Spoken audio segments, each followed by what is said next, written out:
Assalomu alaykum aziz o'quvchilar va hurmatli ota-onalar. Navbatdagi savod o'rgatish darsimizni boshlaymiz. Aziz o'quvchilar, bugun biz sizlar bilan yangi harf o'rganamiz. Ekranga diqqat qiling. Bu yerda nimaning rasmini ko'ryapsiz? Barakalla, zebra. Zebra so'zi Z harfi bilan boshlanadi. Demak, bugungi mavzuyimiz bosh harf Z va kichik Z harfi va Z tovushi bilan tanishish. Aziz o'quvchilar, yangi mavzuni boshlashdan avval esa biz sizlar bilan mustaqil topshiriqni tekshirib olaylik. Mana bu rasm sizning alifbe kitobingizda ham bor, to'g'rimi? Sizga rasmni diqqat bilan kuzatib, unga hikoya tuzish va rasmdagi bolalarga ism qo'yish topshirig'i berilgan edi. Alifbe kitobida mana shu rasmga mos matn ham bor, to'g'rimi? Siz matnni diqqat bilan o'qib chiqdingiz deb o'ylayman. Endi esa mana shu rasm asosida savol-javob o'tkazsak. Birinchi savol: rasmda qaysi fasl tasvirlangan? Juda yaxshi.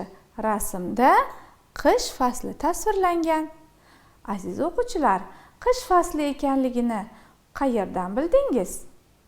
Barakalla, hamma yoq oppoq qor bilan qoplangan. Bolalar issiq kiyimlar kiyishgan, to'g'rimi? Ikkinchi savol: bolalar qayerga yig'ildilar? Barakalla, bolalar tepalikka yig'ildilar. Uchinchi savol: kimlar chanada o'tishdi? Qani? G'ulom bilan G'ani chanada o'tishdi. Demak, chanada uchayotgan bolalarning ismi G'ulom va G'ani. Keyingi savol: kimlar qorbobo yasadilar? Qani diqqat qilingchi. Juda to'g'ri. Guli bilan G'iyos qorbobo yasadilar. Aziz o'quvchilar, siz ham mana shunday qor yoqqanida issiq kiyinib, tepaliklardan chanada o'tishingiz, qordan qorbobo yasashingiz va qorbo'ron o'yinlarini o'ynashingiz mumkin. Endi esa mavzuga qaytamiz. Demak, bu Z harfining bosma shakli. Bosh harf Z, kichik Z. Takrorlangchi. Bosh harf Z, kichik Z. Qani endi aytingchi, Z tovushi qanday tovush? Talaffuz qilib ko'ring. Z. Z. Barakalla. Z undosh tovush. Chunki o'pkadan chiqayotgan havo og'iz bo'shlig'ida to'siqlarga uchraydi. Z. Endi esa Z tovushi bilan boshlanuvchi yoki so'zlar orasida Z tovushi keluvchi yoki oxirida keluvchi so'zlardan misollar ayting. Barakalla. Men ovozlaringizni eshityapman. Siz juda ko'p so'zlarni bilasiz. Alifbe kitobidan juda ko'p so'zlarni o'qib olgansiz, to'g'rimi? Qani, rasmga e'tibor bering. Bu nima ekan? Zirak. Juda to'g'ri. Zirak Z tovushi bilan boshlanuvchi so'z. U zargarlik buyumi hisoblanadi. Zirak quloqqa taqiladigan zargarlik buyumidir. Keyingi rasmga e'tibor bering. Zira.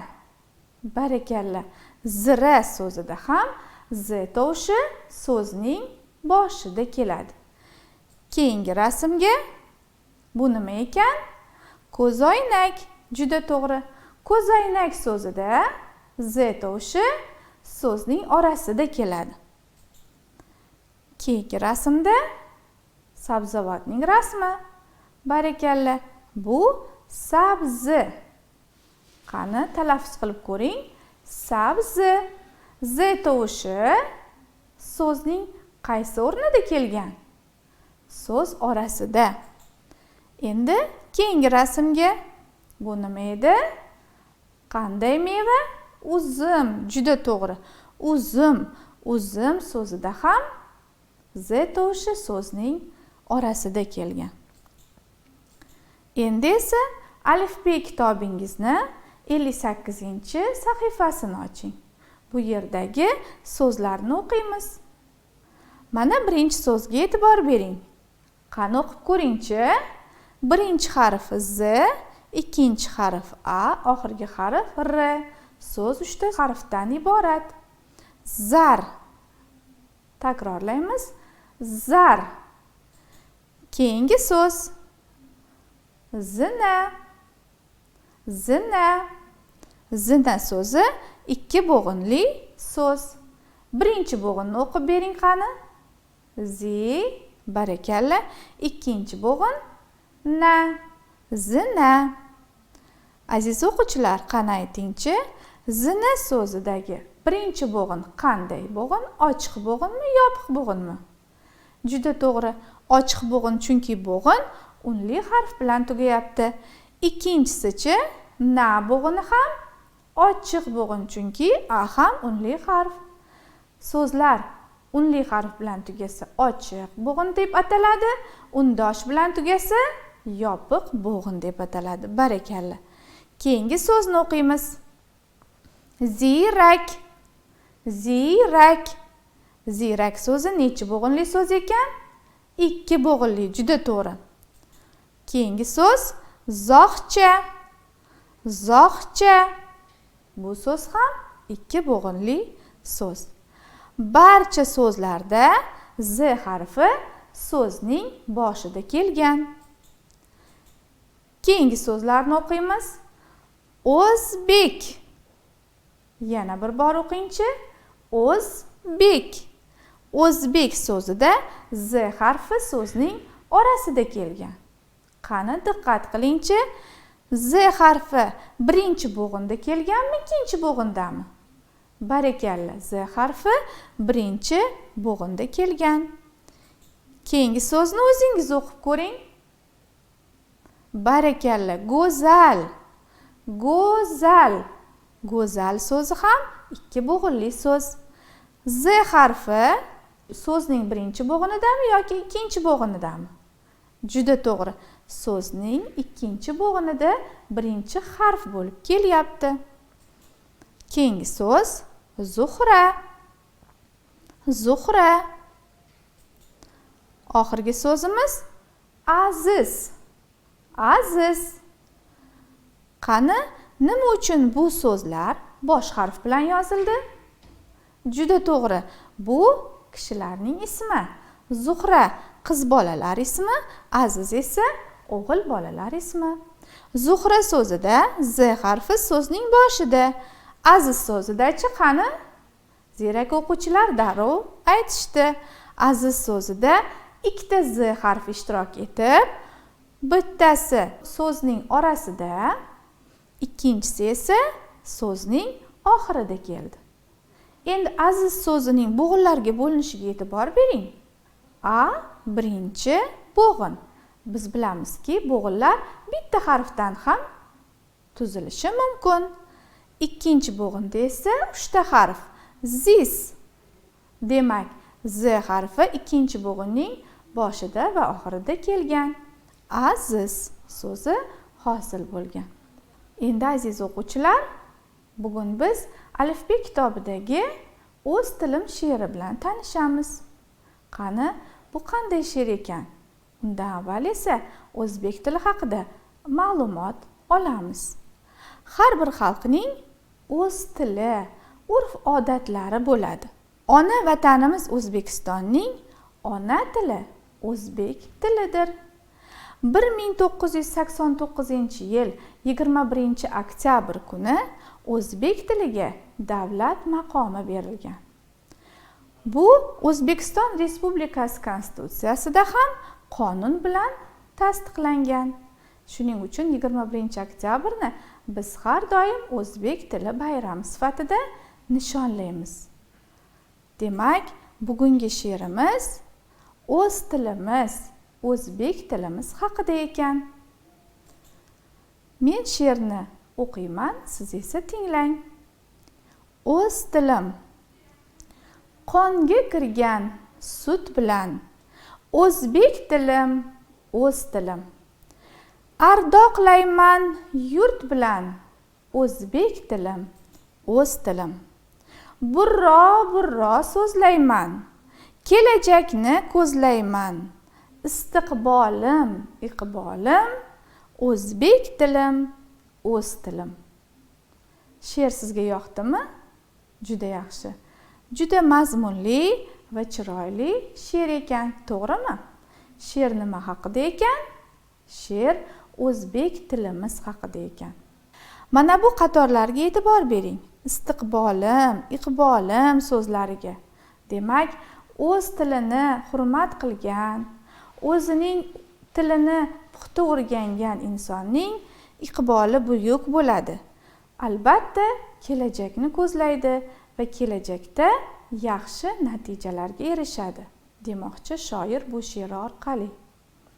Aziz o'quvchilar, endi esa Z harfi uchun berilgan qiziqarli topshiriqlarni bajaramiz. Aziz o'quvchilar, birinchi topshiriqqa diqqat qiling. Mana bu yerda rasmlar berilgan va so'zlar berilgan. Lekin e'tibor bering, so'z oldiga o'ziga mos rasm berilmagan. Demak, topshiriq shunday. Siz so'zlarni o'qib, rasmlarga diqqat bilan qarab, o'ziga mosini tanlashingiz kerak bo'ladi. Kelinglar birgalikda so'zlarni o'qiymiz. Zumrad, zirak, dazmol. Zinapoya, uzuk, ko'zoynak. Mana so'zlarni o'qib oldik. Endi rasmlarga diqqat qiling. Bu nima ekan? Zirak. Juda to'g'ri. Bu dazmol. Barakalla. Bu esa qani? Bu zumrad toshi. Aziz o'quvchilar, zumrad toshi yashil rangda bo'lib, u juda qimmatbaho tosh hisoblanadi. Undan zargarlik buyumlarini yasashda, uzuklarni, ziraklarni yasashda foydalanishadi. Zinapoya nima ekanligini bilasiz, to'g'rimi? Bu nima ekan? Zinapoya. Bu esa juda to'g'ri. Uzuk, bu ko'zoynak. Barakalla. Endi esa so'zlarni mosini tanlaymiz.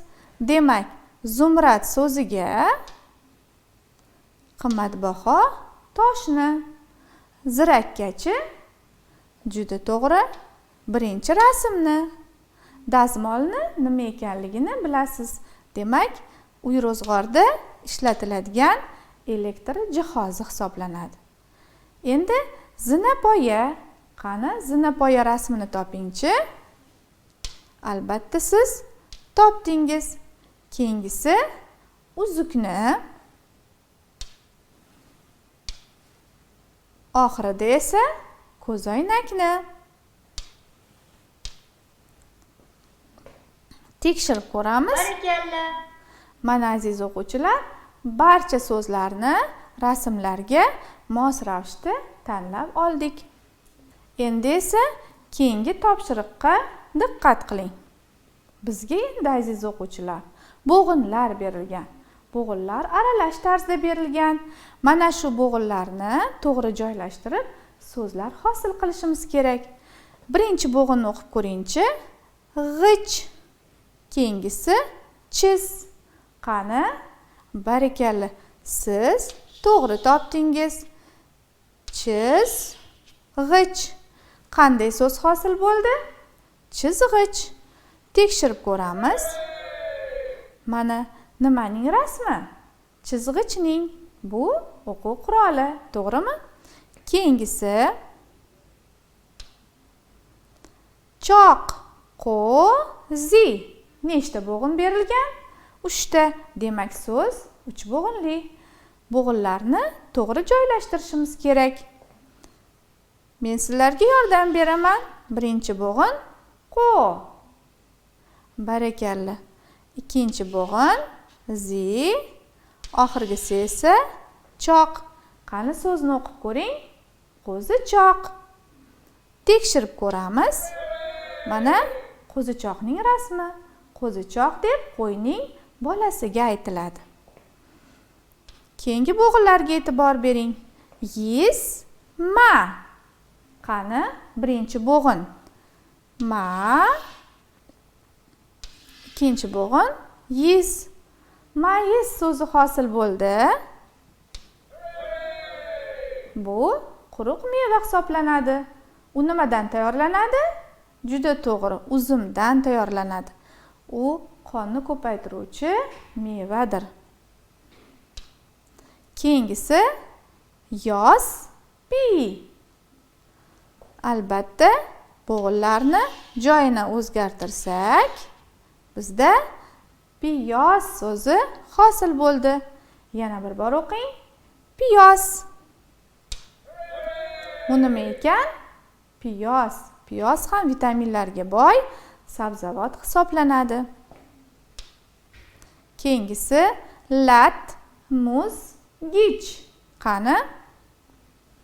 Juda to'g'ri. Muz. Ikkinchi bo'g'inni o'zingiz ayting. Gichmi, latmi? Juda to'g'ri. Lat. Oxirgi bo'g'in gich.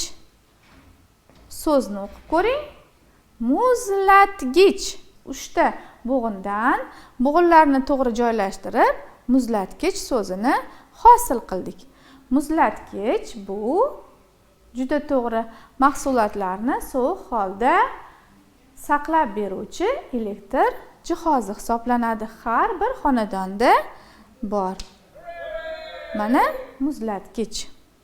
3 bo'g'inni o'qib ko'ring. Zoq, cha, bu. Bu zoq, oxirgi bo'g'in cha. Mana buzoqchaning rasmi. Barakalla aziz o'quvchilar, siz barcha topshiriqlarni a'lo darajada bajardingiz. Demak, biz bugun 2 bo'g'inli, 3 bo'g'inli so'zlar tuzdik va ularning ma'nosi bilan tanishdik. Endi esa aziz o'quvchilar, darsimizni yakunlaymiz. Qani, bugun qanday harf bilan tanishdik? Barakalla. Bugun biz z tovushi va z harflar bilan tanishdik. Z tovushi qanday tovush ekan? Juda to'g'ri, z undosh tovush ekan. Darsda yana nimalar haqida suhbatlashdik? O'z tilim she'ri mazmuni bilan tanishdik va turli topshiriqlarni bajardik. Sizga esa mustaqil topshiriq aziz o'quvchilar. Alifbe kitobining 58-betidagi so'zlarni diqqat bilan o'qiysiz va o'z tilim she'rini 10 marta ifodali o'qib, uni yod olishga harakat qilasiz. Bugun aziz o'quvchilar, barchangiz faol qatnashdingiz. Sizga barakalla deb aytaman. Shunday qilib, bugungi savod o'rgatish darsimiz tugadi. Xayr, sog' salomat bo'ling.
Assalomu alaykum hurmatli ota-onalar va jajji bolajonlar.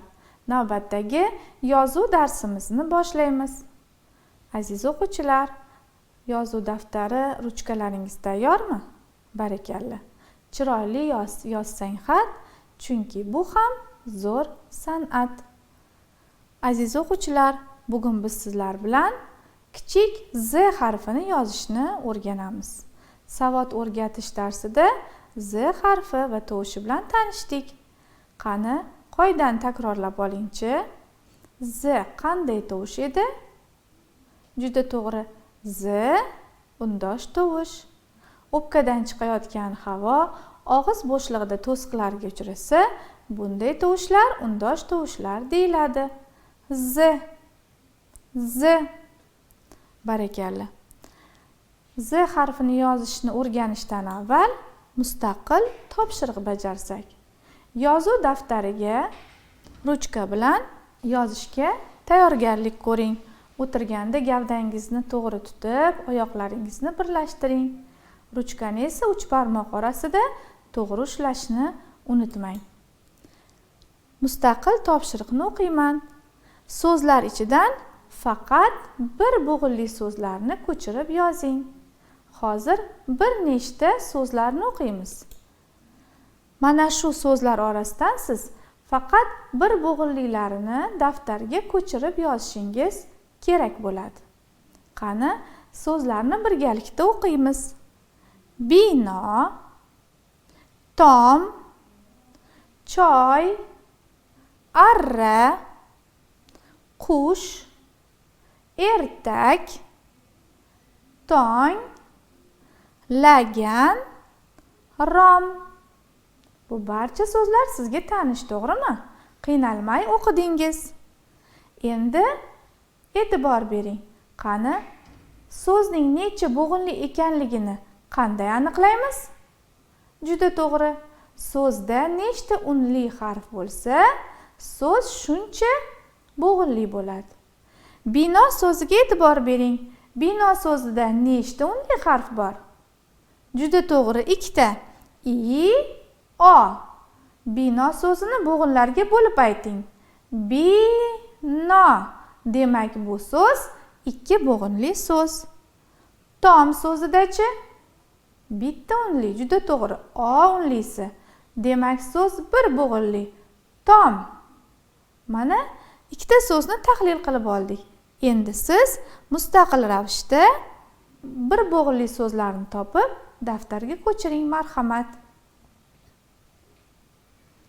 Daftarga yozishda husni xatga e'tibor bergan holda chiroyli qilib yozing.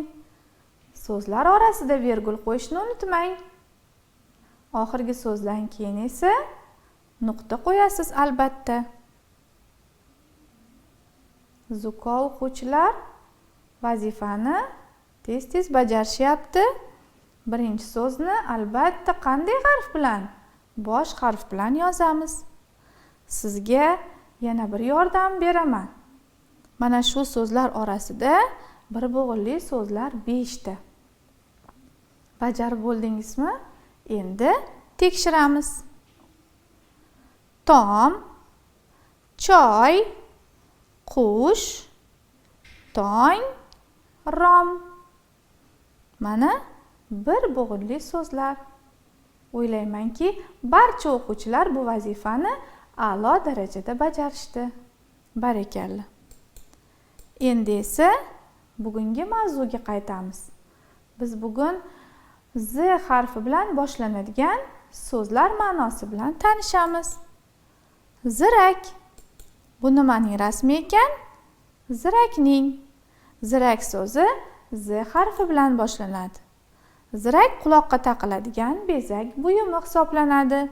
Zargar ustalar oltin, kumush, mis kabi metallardan taqinchoqlar, ziraklar yasaydilar. Yana bir so'z. Zira. Bu nima ekan? Zira. Zira o'simligi adir va tog' yonbag'irlarda o'sadi. Undan asosan turli taomlar uchun ularni tayyorlashda hid va ta'm beruvchi ziravor sifatida foydalaniladi. Yana bir so'zimiz zebra. Bu nimaning rasmi ekan o'quvchilar? Zebra. Zebra yovvoyi hayvon. U Afrika yovvoyi oti hisoblanadi. Tanasining rangiga e'tibor bering. Oq va qora, ko'ndalang, yo'l-yo'l chiziqli bo'ladi. Endi esa so'z orasida z harfi uchraydiganlarni aytib o'tamiz. Uzuk, sabzi, ko'zoynak, televizor. So'zlarga e'tibor bering aziz o'quvchilar. Birinchi so'z uzuk, z harfi so'zning orasida, ya'ni ikkinchi bo'g'inda kelyapti. Sabzi so'zidachi? Juda to'g'ri. Z harfi so'zning orasida. Keyingi rasmda nimani ko'ryapsiz? Ko'zoynakning. Ko'zoynak so'zida ham z harfi so'z orasida. Ko'zoynak so'zi necha bo'g'inli so'z ekan? Ko'zoynak 3 bo'g'inli. Juda to'g'ri. Z harfi so'zning ikkinchi bo'g'inida kelgan. Keyingi so'z televizor. Qani, so'z necha bo'g'inli ekan? 4 bo'g'inli. Z harfi esa oxirgi 4-chi bo'g'inda kelgan. Endi keyingi so'zlarga e'tibor bering. Polis. O'qib ko'ring yana bir bor. Polis. Polis so'zida z harfi so'zning oxirida kelyapti. Juda to'g'ri. Kuz. Kuz. Kuz so'zi ham bir bo'g'inli so'z hisoblanadi va z harfi so'zning oxirida keladi. Keyingisi piyoz. Piyoz. Piyoz so'zida ham z harfi so'zning oxirida. Oxirgi so'zimiz tarvuz. Tarvuz. Qani, yana bir bor so'zlarni birgalikda o'qiymiz. Bu so'zlarning barchasida z harfi so'zning oxirida keldi. Polis, piyoz, kuz, tarvuz. Aziz o'quvchilar, qaysi so'z bir bo'g'inli? Juda to'g'ri, kuz. Qolgan so'zlar esa 2 bo'g'inli so'zlar. Endi esa aziz o'quvchilar, gavdangizni to'g'ri tutgan holda yozuv stolida to'g'ri o'tirib oling. Ruchkani o'ng qo'lda 3 barmoq orasida siqmasdan to'g'ri ushlang. Bu sizni husn xatingiz chiroyli bo'lishiga yordam beradi. Bugun biz sizlar bilan yozuv daftarining 56-betidagi z harfini va so'zlarni yozamiz. Zar, zina, zaxcha, uzum so'zlarini yozishni o'rganamiz. Harflarni bir-biriga qanday ulashni birgalikda bajaramiz. Aziz o'quvchilar, bu yerdagi rasmga e'tibor bering.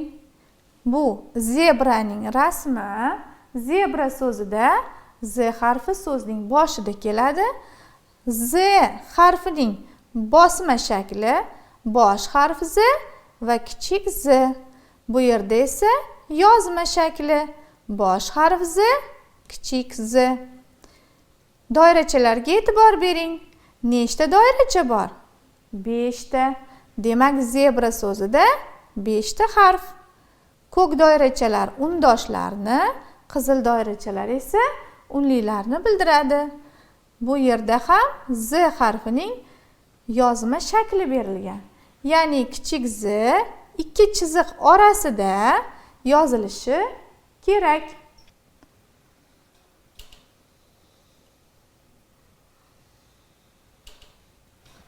Z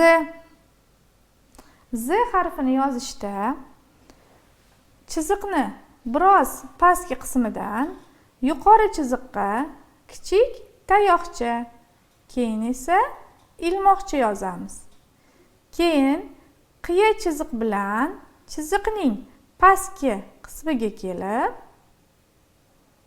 yana ilmoqcha bilan tugatamiz. E'tibor bering aziz o'quvchilar. Ikkalasi ham chiziqga tegishi kerak. Z harfi. Chiroyli yozishga harakat qiling. Endi esa zar so'zini yozamiz.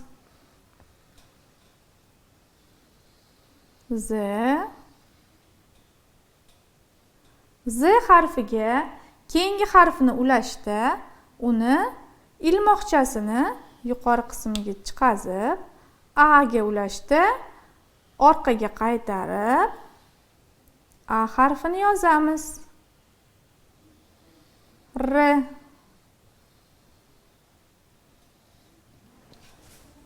Zar so'zida e'tibor bering aziz o'quvchilar. Z harfining yuqori ilmoqchasi bilan R harfining yuqori ilmoqchasi bir xil. Keyingi so'zimiz zina. Z I N A.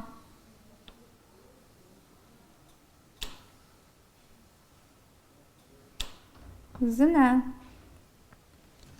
Hurmatli ota-onalar, farzandingizni Z harfini yozishda albatta chiziqqa tekkizib, keyin keyingi harfga ulanishiga e'tibor berib turing. Agar bu ilmoqchani chiziqqa tekkizmay yuqoriga chiqarib yozilsa, unda Z harfi xato yozilgan hisoblanadi. Keyingi so'z zaxcha.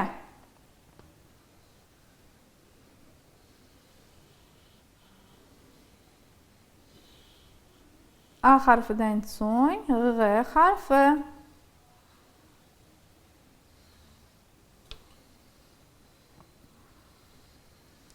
Zax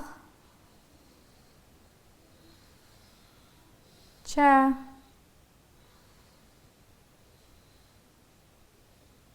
Qo'lingizni uzmasdan yozishga harakat qiling.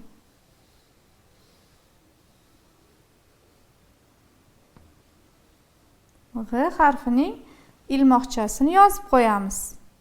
Zaxcha so'zida qanday harf birikmasi bor aziz o'quvchilar? Juda to'g'ri.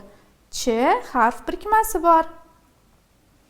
Oxirgi so'z uzum. U Z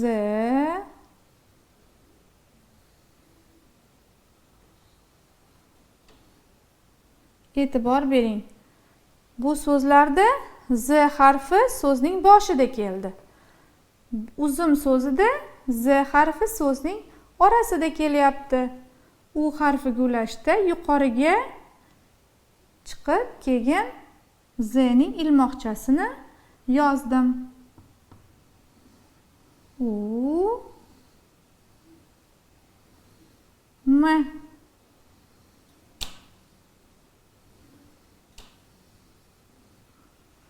Uzum. Uzum. Yozib bo'ldingizmi aziz o'quvchilar?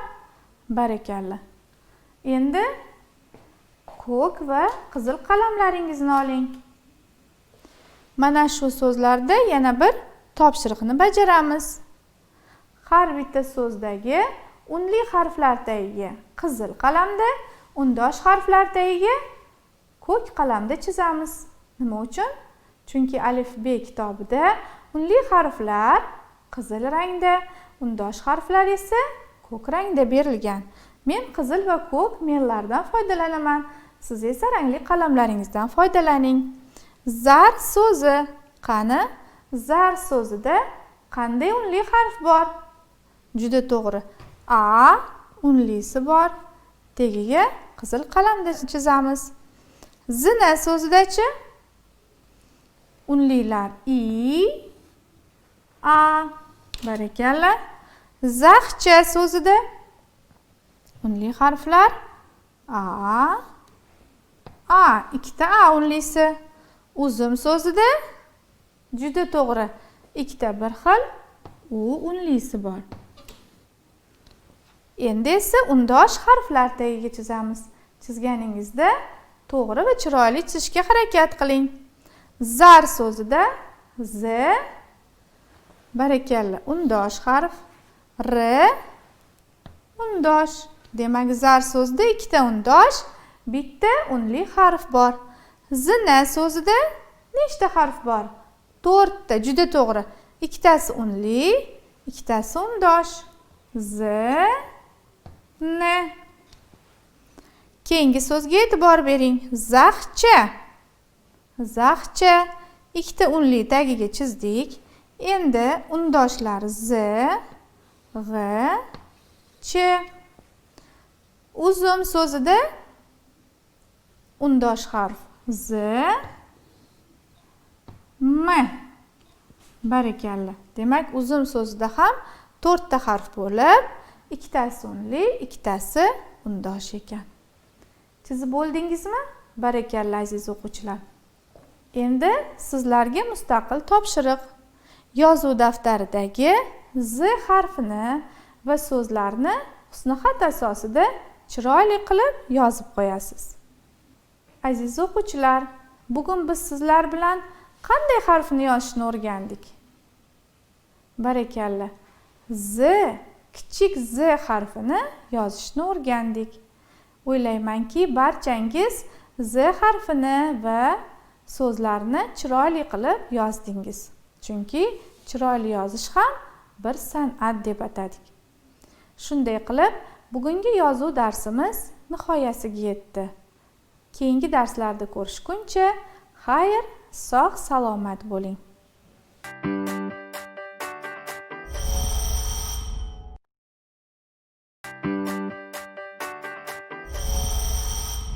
Bonjour mes petits soleils.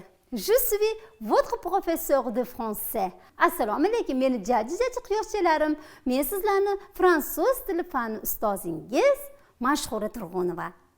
Comment allez-vous? O'qishlaringiz qanday? Ahvollaringiz yaxshimi? Ça va? Bon, j'espère que vous allez en bonne santé. Men ishonamanki sizlar sog' salomatsiz. Je suis contente de vous voir. Men sizni ko'rib turganligimdan, ekran orqali sizga qarab turganligimdan judayam xursandman. Installez-vous confortablement devant votre écran. Ekran qarshisiga qulaygina bo'lib joylashib oldingizmi? Bravo. Si vous êtes prêts, commençons notre leçon.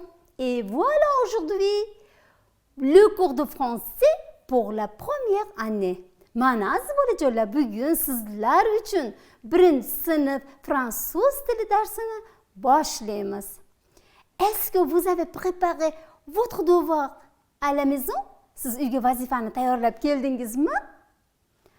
Est-ce que vous avez bien préparé, bien fait votre devoir à la maison avec vos parents ou bien à l'aide de vos parents? Siz ota-onangiz bilan, ota-onangizning yordami bilan uyga vazifalarni yaxshilab tayyorladingizmi? Bon, je suis content. Az bolajonlar, bizning darsimizda yana mehmonlar ishtirok etishyapti. Siz bilan bu mehmonlarni yaxshi taniysiz. Bonjour mes amis. Comment ça va? Comment allez-vous? Ça va? Do'stlarim, ahvollaringiz yaxshimi? Voilà, en Ouzbekistan, c'est l'hiver. Mana O'zbekiston diyorimizda qish ham boshlandi. Habillez-vous chaudement? Issiqqina kiyinib oldingizmi? Shamollab qolmang. Je m'appelle Zumrat. Siz judayam meni yaxshi taniysiz. Meni ismim Zumrat. Menga o'xshab issiqqina kiyinib oling. Men ham sizlarga o'xshab fransuz tilini o'rganmoqdaman. J'apprends le français avec intéressant. Coucou! Salut mes amis! Je m'appelle Kourekou. Comment ça va? Comment allez-vous? Habillez-vous chaudement? Menga o'xshab issiq kiyinib keldingizmi? Shapkalarni kiyib keldingizmi? Sharflarni o'rab keldingizmi? Voy! J'apprends le français comme vous. Sizlarga o'xshab men ham fransuz tilini o'rganmoqdaman. Voy!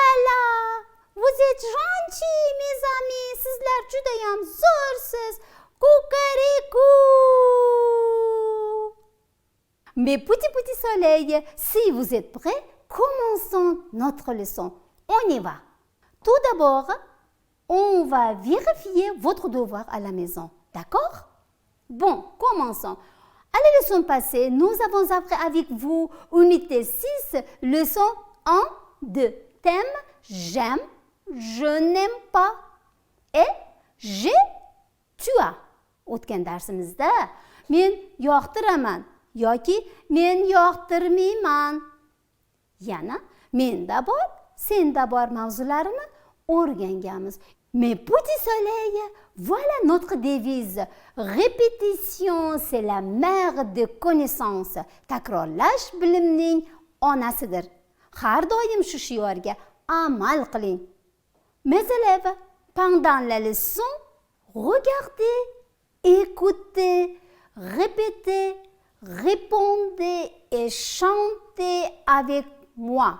Aziz bolajonlar, dars davomida diqqat bilan qarang, diqqat bilan tinglang, takrorlang, savollarga javob bering va men bilan, ya'ni ustozingiz bilan birgalikda kuylang.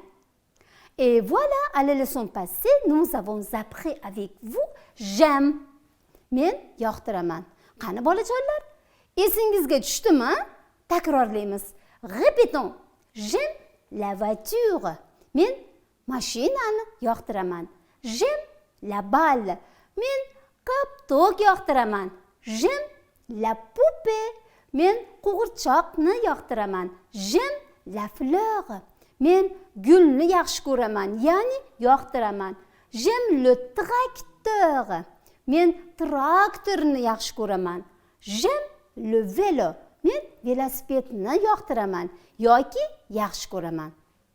Endi bolajonlar diqqat qiling. Je n'aime pas. Men yomon ko'raman yoki men yoqtirmayman. Je n'aime pas le vélo. Men velosipedni yoqtirmayman. Je n'aime pas la voiture. Men mashinani yoqtirmayman. Je n'aime pas la poupée. Men qo'g'irchoqni yomon ko'raman. Qo'g'irchoqni yoqtirmayman. Je n'aime pas la balle. Men koptokni yoqtirmayman yoki yomon ko'raman. Je n'aime pas le poussin. Men jo'jani yoqtirmayman. Et voilà mes élèves, écoutez le dialogue entre Akmal et Aziza. Bon, allons. Salut Aziza. Qu'est-ce que tu as? Salam Aziza. Senda nima bor? Salut Akmal. J'ai une balle, une poupée et un lapin, 6 livres. Salam Akmal. Menda koptok, qo'g'irchoq, quyoncha va 6 ta kitob bor. Qu'est-ce que tu as? Akmal, senda nima bor? J'ai une voiture, une balle et 2 livres. Menda mashina bor, koptok bor va 2 ta kitob bor. Si vous avez vérifié votre devoir à la maison, commençons notre leçon. Aujourd'hui, nous avons unité 7, leçon 1 et 2, thème j'aime la nature et thème en hiver. Aziz bolajonlar, uyga vazifani takrorlab, tekshirib olgan yoki esingizga solgan bo'lsangiz, bugun siz bilan 7-bo'lim, 1-2 dars men tabiatni yaxshi ko'raman va qishda mavzularini birgalikda o'rganamiz. On y va. Aujourd'hui, nous apprenons avec vous à nommer quelques parties de l'environnement. Bolajonlar, bugun biz sizlar bilan atrof muhitdagi, ya'ni tevarak atrofdagi jismlarni nomlashni o'rganamiz. Et nous apprenons avec vous à parler du temps qu'il fait en hiver. Va shu bilan birgalikda qish fasli va qish faslida qanday ob-havo bo'lishini sizlar bilan birgalikda o'rganamiz. J'aime la nature. Regarde attentivement. Qu'est-ce que c'est? C'est la terre. Qu'est-ce que c'est? C'est le soleil. Qu'est-ce que c'est? C'est la lune. Qu'est-ce que c'est? C'est hirondelle. Ce sont 4 hirondelles. 1, 2, 3, 4. Et écoutez attentivement et regardez bien. Qu'est-ce que c'est? C'est la montagne. Qu'est-ce que c'est? C'est la rivière. Qu'est-ce que c'est? Ce sont 2 arbres. Qui est-ce? C'est Nasreddin Afandi. C'est le personnage du conte ouzbek. Bu Nasreddin Afandi o'zbek ertaklarining qahramoni. Nasreddin Afandi avec son âne. Nasreddin Afandi o'zini eshagi bilan. Mana bolajonlar, biz atrof muhitdagi hamma jismlarni fransuz tilida nomlashni o'rgandik. Bu ona tabiatdir. Bu tabiat. C'est la nature. C'est notre nature. La nature, c'est notre maison. La nature, c'est notre santé. Protégez la nature. Je suis votre maison. Je suis confortable. J'abrite votre famille. Considérez-moi pour ce que je suis. Je suis votre nid douillet. Votre refuge. Je suis le sol sur lequel vous marchez. La base qui vous permet de rester debout. Les murs qui vous abritent. Le toit qui vous protège. Je suis votre maison. Mes petits soleils, regarde attentivement. C'est quelle saison? Bien sûr, c'est l'hiver. Combien de saisons y a-t-il dans une année? Bir yilda nechta fasl bor? Bravo! Dans une année, il y a 4 saisons. Ce sont l'hiver, le printemps, l'été et l'automne. Et voilà, aujourd'hui, nous apprenons avec vous la saison, l'hiver. Et voilà, mes petits soleils, aujourd'hui il neige.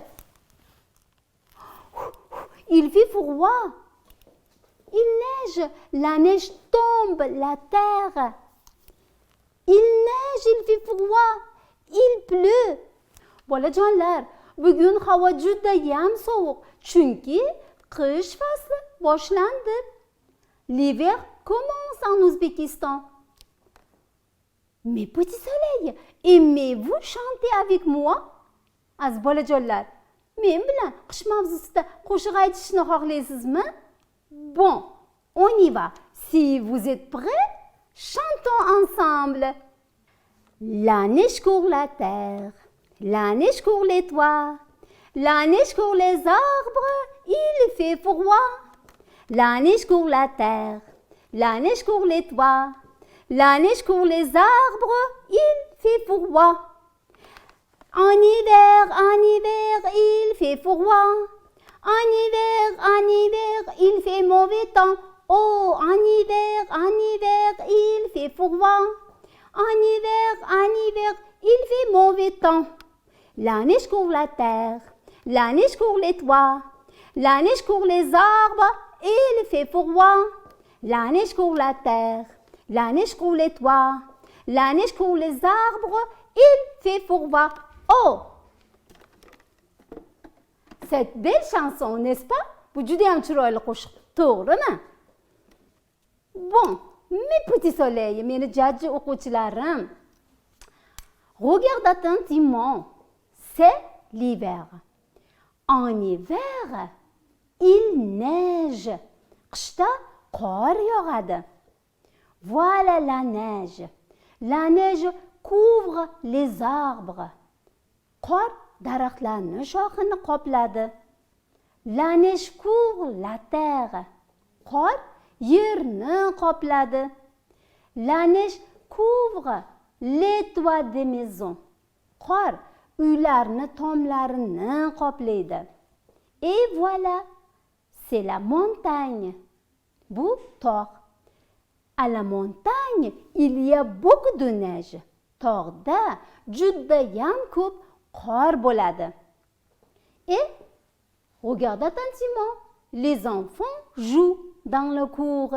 Bolalar hovlida o'ynashyapti.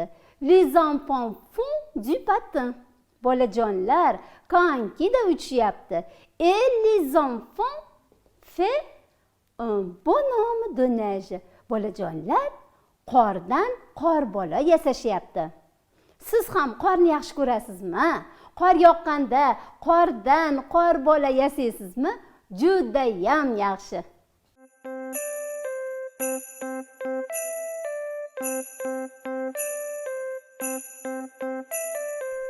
Brrr, il fait froid. Dehors, l'hiver est arrivé. Brrr, il fait froid. Il faut chaudement s'habiller. Brrr, il fait froid. Dehors, la neige est tombée. Brrr, il fait froid. Allons vite s'amuser. Et mes élèves, maintenant, on va faire le problème. Regarde attentivement. 6 et 4, ça fait combien? 10. 10 et 4, ça fait 14. Calculez s'il vous plaît. 7 et 2, ça fait 9. Bravo. 9 et 5, ça fait combien? Bravo, 14. Et voilà le nombre 14. Bravo, vous êtes mathématicien. Et mes petits soleils, comptez combien de flacons blancs volent dans l'air. Nechta qor parchalari havoda uchib yuribdi. Qani birgalikda hisoblaymiz. Nous allons compter ensemble. Allons. Voilà le flacon blanc. Le flacon blanc. Voilà, regardez attentivement. Ce sont des flacons. Le flacon blanc. Qor parchasi. Le flacon blanc. Bon, comptez ensemble. 1 flacon, 2 flacons, 3 flacons, 4 flacons, 5 flacons, 6 flacons, 7 flacons, 8 flacons, 9 flacons, 10 flacons, 11 flacons, 12 flacons, 13 flacons et 14 flacons blancs volent dans l'air. Bravo, ce sont 14 flacons blancs. Voilà, 14. Bravo. À la fin de la leçon, je vous donne quelques devoirs à la maison. Regarde attentivement. Activité 1, page 45, colorier le soleil. 45 betdagi birinchi mashqni, ya'ni quyosh rasmini chiroyli qilib bo'yaysiz. Et activité 2, page 47, 47 betdagi ikkinchi mashqni rasmlarni bo'yab kelasiz va 1 dan 14 gacha bo'lgan sonlarni takrorlab o'rganasiz. Hamda apprendre à décrire l'hiver. Qish faslini chiroyli qilib chizib, fransuz tilida tasvirlab kelishni esdan chiqarmang. Et voilà, la leçon est finie. Merci beaucoup pour votre attention. Vous êtes génial, vous êtes capable, vous êtes super, super, super. À plus tard, à la leçon prochaine.